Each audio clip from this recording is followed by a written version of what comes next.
In the autumn of 1988, a sprawling American conglomerate, RJR Nabisco, became the centerpiece of a financial spectacle that defied traditional economic logic. A company valued at roughly $25.1 billion was consumed by a buyer using barely a fraction of their own capital. The vast majority of the monumental purchase price was borrowed, and the massive debt was immediately strapped not to the acquirer, but to the acquired. How does an external entity capture a highly profitable multinational corporation by forcing the target to finance its own conquest? The answer lies in the architecture of leveraged buyouts, a sophisticated mechanism that fundamentally rewired the global economy. At the heart of this transformation are private equity firms, specialized investment groups that pool capital from institutional investors, pension funds, and wealthy individuals to acquire private or public companies. Their primary weapon of choice is the leveraged buyout, universally known in financial circles as LBOs. The strategy operates on a principle akin to a heavily mortgaged real estate transaction, but executed on a massive corporate scale. A private equity sponsor typically contributes just 10 to 30% of the acquisition cost in actual equity. The remaining 70 to 90% is funded through complex tiers of corporate debt. Once the transaction settles, the newly acquired company is legally responsible for servicing that colossal debt burden. The private equity firm captures the ownership and control, but the target enterprise bears the existential risk of the leverage. To generate the cash flow required to meet punishing interest payments, the acquired business must undergo immediate, often radical restructuring.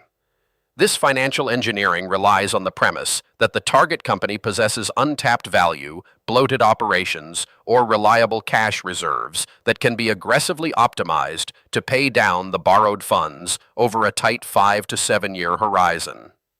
The genesis of this high-stakes strategy traces back to the financial deregulation of the 1980s. Before this era, acquiring large corporations required immense reserves of cash or highly rated corporate stock. That barrier to entry evaporated with the proliferation of high-yield debt instruments, colloquially known as junk bonds. These bonds offered higher interest rates to compensate for their lower credit ratings, suddenly granting ambitious financiers access to vast reservoirs of capital. Armed with this new liquidity, investment groups could target enterprise giants that previously seemed entirely immune to hostile takeovers. The watershed moment for this era arrived with Kohlberg Kravis Roberts, or KKR, and their audacious campaign for the RJR Nabisco takeover. The sheer scale of the transaction shattered previous records and demonstrated the terrifying power of weaponized debt. KKR utilized a labyrinthine structure of financing, issuing billions in junk bonds to secure the prize. It was a defining demonstration of how a relatively small group of specialized investors could dictate the fate of a massive industrial empire, altering the trajectory of hundreds of thousands of employees and entire supply chains overnight. The echoes of that historic conquest still resonate through modern corporate boardrooms. Once a company is consumed by an LBO, the mandate for ruthless efficiency overrides all prior strategic objectives. Management is incentivized, often through lucrative equity stakes, to slash operational costs, divest non-core assets, and optimize working capital. Proponents of this model argue that the intense pressure of debt acts as a supreme disciplinarian, forcing bloated monopolies to become lean, agile, and highly competitive. In theory, the private equity model aligns executive compensation with rigorous performance metrics, eliminating the complacency that often plagues legacy corporations. Yet, an examination of the power dynamics reveals a stark asymmetry in risk and reward. The private equity sponsors insulate themselves through a structure known as limited liability. If the targeted company collapses under the weight of its newly assigned debt, the private equity firm loses its initial equity investment, but its broader portfolio remains entirely protected. The acquired company, however, faces bankruptcy, liquidation, and the dissolution of its workforce. The financial architecture inherently prioritizes rapid debt reduction and short-term value extraction over long-term research, development, and sustainable growth. To achieve their mandated returns, acquiring firms often employ a tactic known as dividend recapitalization. In this maneuver, the private equity owners force the portfolio company to take on even more debt, not to fund expansion or capital improvements, but simply to pay a massive cash dividend directly back to the private equity firm. This allows the sponsors to recoup their initial investment and book a profit years before actually selling the company. The enterprise is left carrying an even heavier debt load, severely restricting its ability to weather economic downturns or invest in innovation. This relentless extraction has profound implications when deployed across entire sectors of the economy. Retail chains, healthcare providers, and media conglomerates have all been systematically targeted, acquired, and restructured. In industries with thin profit margins, the sudden imposition of massive interest obligations often triggers a death spiral. Companies that were previously solvent and operational find themselves unable to maintain inventory, retain staff, or upgrade critical infrastructure. The resulting bankruptcies are not the product of changing consumer tastes or technological obsolescence, but the direct mathematical consequence of unsustainable leverage. The broader macroeconomic landscape is quietly reshaped by the proliferation of these debt-laden entities. As private equity firms deploy trillions of dollars in accumulated capital, the sheer volume of corporate debt circulating in the global financial system swells to historic proportions. These obligations are frequently packaged, sliced into tranches, and sold to institutional investors as collateralized loan obligations. The hidden interconnectivity means that the failure of heavily leveraged companies does not occur in isolation. It creates ripple effects that touch pension funds, insurance companies, and the broader credit markets. The true genius of the LBO model lies in its ability to privatize gains while socializing losses. When a leveraged buyout succeeds, the private equity partners reap astronomical profits, capturing the upside of the debt-fueled growth. When it fails, the damage is dispersed among creditors, laid-off workers, disrupted supply chains, and the communities that relied on the corporate anchor.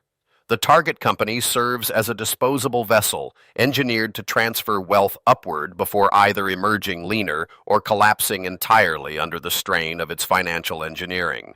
The ghosts of the 1980s junk bond era have merely evolved into more sophisticated instruments of capital extraction. Modern private equity operates with a polished veneer, emphasizing operational expertise and strategic growth, yet the foundational mathematics remain unchanged. The core engine is still leverage. By utilizing debt as a primary tool of acquisition, these firms bypass the traditional, slow accumulation of wealth through organic business building. They operate at the highest echelons of global finance, utilizing regulatory loopholes and favorable tax treatments to subsidize their acquisitions. The tax code itself acts as a silent partner in these transactions. Because corporate interest payments on debt are generally tax-deductible, a company loaded with leverage pays significantly less in corporate income tax than a debt-free competitor with identical revenues. This systemic incentive heavily favors the debt-heavy models championed by private equity, effectively creating a government subsidy for leveraged buyouts. The public treasury absorbs the loss in tax revenue, while the private sponsors maximize their internal rates of return. It is a masterclass in regulatory arbitrage. Consider the impact on the healthcare sector, where the private equity playbook has been aggressively deployed over the past decade. Nursing homes, emergency room staffing agencies, and rural hospitals have been swept up in a wave of consolidations. The imperative to service acquisition debt immediately collides with the mandate for patient care. Staffing levels are optimized, which often translates to severe reductions, and profitable procedures are prioritized while essential but low-margin services are eliminated. The financial mechanics dictate the operational reality, transforming institutions of public health into highly pressurized engines of cash flow generation. This relentless drive for yield creates a global ecosystem where capital is constantly hunting for under-leveraged assets. No industry is too obscure, no enterprise too vital to escape the gaze of private equity firms flush with unspent capital, often referred to as dry powder. The sheer magnitude of this capital, numbering in the trillions of dollars, ensures a perpetual cycle of acquisitions. Companies are bought, stripped of their real estate, loaded with debt, and flipped to new buyers in a relentless game of high-stakes financial musical chairs. Real estate sale-leasebacks frequently serve as the crucial catalyst in these transactions. An acquired company with extensive property holdings is forced to sell its real estate to a third party, generating an immediate massive cash windfall used to pay down the LBO debt or fund a dividend to the sponsors. The company must then lease back the very buildings it once owned. This maneuver fundamentally alters the balance sheet, transforming a tangible asset into a perpetual, inescapable liability. The enterprise loses its safety net, trading long-term stability for short-term financial extraction. The ultimate power of private equity lies in its opacity. Unlike publicly traded corporations, which are subject to rigorous quarterly disclosures and shareholder scrutiny, private equity portfolios operate behind a veil of strict confidentiality. The true financial health of these heavily leveraged entities remains largely hidden from public view until a crisis forces a bankruptcy filing. This lack of transparency allows systemic risks to quietly compound in the shadows of the financial system, insulated from the immediate disciplinary forces of the open market. As macroeconomic conditions shift and interest rates fluctuate, the fragility of this debt-dependent architecture becomes terrifyingly apparent. The entire LBO model is predicated on the availability of cheap, abundant credit. When the cost of borrowing rises, the mathematical equations that justify these massive acquisitions begin to disintegrate. Companies that could comfortably service their debt at low rates suddenly face insurmountable obligations when forced to refinance. The hidden leverage within the system threatens to transform isolated corporate defaults into a cascading chain reaction across the broader credit spectrum. Exposing the mechanics of these buyouts reveals a profound shift in the very purpose of the corporation. The traditional model viewed a company as a complex ecosystem balancing the interests of shareholders, employees, customers, and communities. The private equity framework reduces the enterprise to a pure financial instrument, a conduit for capital optimization. The company is no longer an end in itself, but merely a temporary vehicle for extracting maximum yield through the aggressive application of corporate debt. This transformation reshapes industries on a global scale. It dictates which technologies are funded, which factories remain open, and how millions of workers are compensated.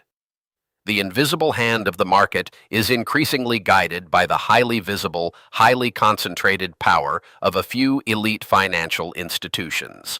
They are the unseen architects of the modern economy, utilizing the complex machinery of leveraged buyouts to quietly, relentlessly rewrite the rules of wealth accumulation.